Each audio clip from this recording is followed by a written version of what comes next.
when we think of survival skills, most of us think about things in the order of friction firelighting, building a debris hut, finding water from the landscape. Those are all certainly critical life support components of wilderness survival. However, not many of us give due credit to the aspect of learning first aid. Now, the benefits of learning first aid are numerous. As a survival person, and if you consider yourself to be survival trained, you need to understand that survival training necessarily entails being competent at first aid. And I'm not talking about being qualified via a piece of paper. I'm talking about being proficient at performing life-saving first aid skills. So having one of these is essential. Knowing how to use it is even more important. And then beyond that, knowing how to expediently improvise the medicines and the bandages and other accoutrements necessary to treat someone effectively from expedient resources is even more important. Now, unfortunately, so many people who go out into the wilderness don't have conversant first aid skills. So if I could advise you in any direction particular, it would be, sure, learn survival skills. Sure, learn navigation skills. I think to be responsibly engaged in the outdoors, those are areas you should have confidence in being able to perform. But we always have to assume and be prepared to accept the reality that not one of us is immune from injury.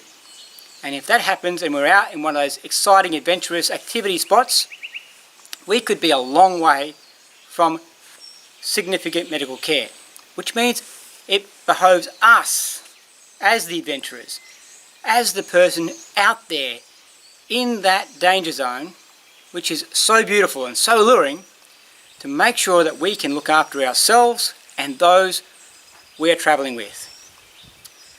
There are numerous places around the world offering fantastic first aid training, both remote area first aid, advanced first aid and senior first aid are all skill sets that you as an outdoors person should be getting across.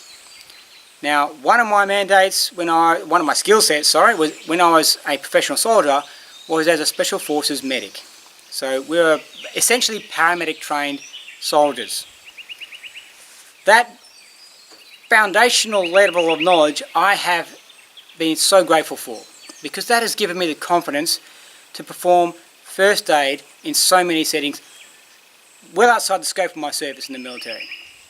I've assisted people at car crashes, I've assisted people who have just collapsed in shopping malls, and it is always surprising to me in those situations when I've looked around for help to get someone else to help me help this person, the casualty, so few people are confident to do so or willing to do so, and the main reason is that they just don't know anything about first aid. So if you've got a family, if you've got people you love and care about, get yourself some first aid training. Make it the most comprehensive you can afford and get access to, and don't just park it. Don't just get the piece of paper that says I'm qualified in first aid. Get out there, visualize scenarios, practice it on your kids, teach your kids how to put you into a recovery position, because you never know, one day that might save your life, and that means they've got a mum or a dad around longer, or grandma or grandpa. You know, it is a life skill. First aid training, and I'm not a first aid trainer, but I maintain the highest level of first aid skill sets that I can as a civilian training provider, because I think that is due diligence and necessary to making sure I can provide enjoyable and safe activities here at Bushhall Australia Tracking, Survival and Bushcraft School.